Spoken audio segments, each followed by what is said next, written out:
Here I have SONY Xperia 1 Mark III, and today I'm going to show you how to enter recovery mode on this device. So firstly, you have to turn your device off, and after it turns off completely, you have to hold down combination of keys, power key and volume down at the same time for a couple of seconds like this. After the screen turns on, you can release power key and keep holding only volume down.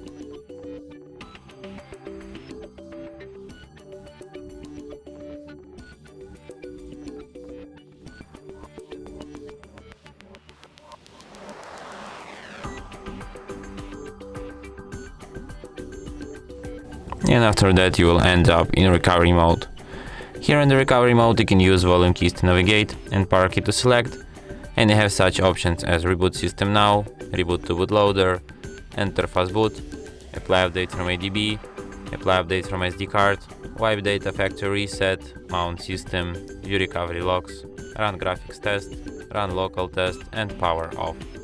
So if you want to quit this mode, select first option Reboot System Now, and after that your device will be restarted.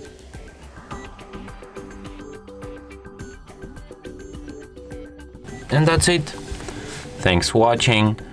If you find this tutorial useful, don't forget to hit that like button and subscribe to our channel.